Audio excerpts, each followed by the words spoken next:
Bonjour et bienvenue dans ce tutoriel. Nous allons vous parler aujourd'hui des démissionnaires. Oui, il vous arrive de penser toujours que vous avez certains montants que les parents vous doivent. Vous surestimez ces montants alors que vous avez plusieurs démissionnaires dans l'établissement. Alors, comment marquer un élève comme démissionnaire dans le logiciel Psycholo? Déjà, nous allons créer un élève là. Ok, nous allons tout simplement l'appeler Toto. Nous allons le mettre au CE1 et dire qu'il a par exemple payé 25 000. Ok, donc Toto a été enregistré. Voilà, le voilà ici, Toto. Pour dire que Toto est démissionnaire, nous allons simplement cliquer sur Toto là, sur cet élève. Et nous allons cliquer ici sur le bouton rendre démissionnaire. Vous cliquez dessus. Un formulaire va vous être proposé où vous allez rédiger le motif pour lequel l'enfant sera considéré comme démissionnaire. Par exemple, affectation des parents. Les parents ont été affectés. Voilà. Vous mettez la date de départ de l'enfant. Ok, ces deux informations sont très importantes. Sinon, l'enregistrement comme démissionnaire ne va pas pouvoir être fait. Et ensuite, vous cliquez simplement ici sur le bouton oui, rendre démissionnaire. Donc, vous cliquez là. Et là, vous voyez que l'enfant a été rendu, est déjà démissionnaire. Vous voyez qu'il a une coloration différente des autres. Il a des bordures rouges là. Et là, vous voyez à côté de sa classe le mot démissionnaire. Vous savez que lorsque l'on clique sur un enfant, nous sommes amenés sur la page détail de l'enfant. Pour un démissionnaire, lorsqu'on clique sur lui, nous avons ce petit formulaire qui va nous dire que l'élève est démissionnaire, qui va nous permettre de rétablir l'élève si il est revenu à l'établissement, voilà, qui va nous permettre de supprimer ses notes afin que s'il avait déjà des notes, que cela n'influence pas les procès-verbaux de la salle de classe. Alors, l'enfant est démissionnaire. Qu'est-ce que ça nous donne du côté des états financiers? Nous allons aller voir ça. Nous allons ouvrir la état et stats.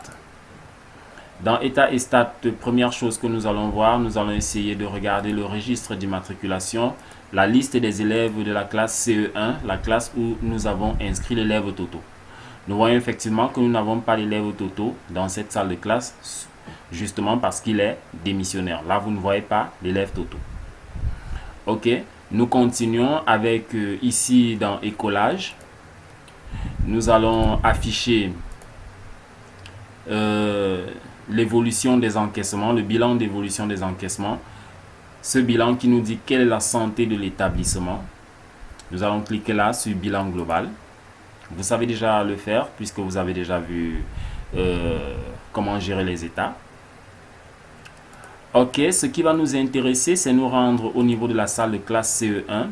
Nous rappelons tout simplement que ce bilan va nous donner le résultat des finances salle de classe par salle de classe et puis le total tout en bas.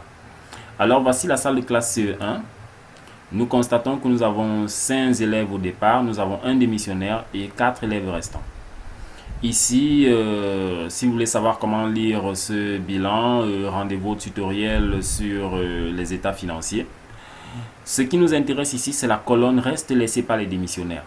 Donc vous voyez là que en fonction du nombre de démissionnaires que nous avons ici un calcul qui est fait pour savoir ce que nous n'allons plus encaisser venant des démissionnaires. Ok, vous avez ça la salle de classe par salle de classe. Cela fait en sorte qu'en fait vous ne spéculez pas sur les restes. Vous avez le reste ici qui est effectivement ce qu'il vous reste encore à encaisser par rapport aux enfants qui sont effectivement dans vos salles de classe.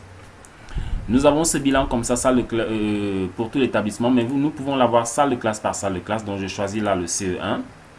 Je vais imprimer l'état global du CE1. Dans cet état global du CE1, vous voyez là, on nous dit toujours effectif départ 5, démissionnaire 1, effectif restant 4. Nous avons ici le reste des démissionnaires. Et nous avons là le résumé élève par élève, ce qu'il a déjà payé, ce qu'il reste tranche par tranche.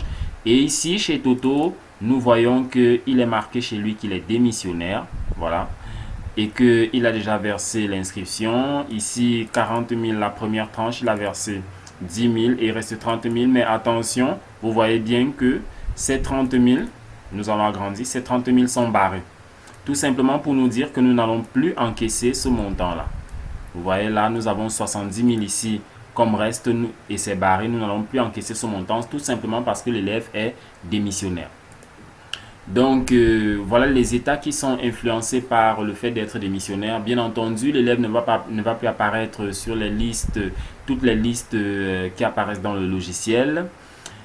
Pour finir, toujours concernant les démissionnaires, dans la partie état et statistiques de la scolarité, vous avez ici le menu démission qui va vous permettre d'avoir la liste de tous les démissionnaires de l'établissement. Vous cliquez simplement dessus et vous pouvez même la voir salle de classe par salle de classe. Il vous suffit de choisir la salle de classe. Vous pouvez l'imprimer bien entendu. Vous pouvez toujours ici avoir dans démission le bilan des pertes en fonction de vos démissions. Vous cliquez simplement dessus et là, en fonction de vos démissions, le logiciel va vous calculer ce que vous avez perdu.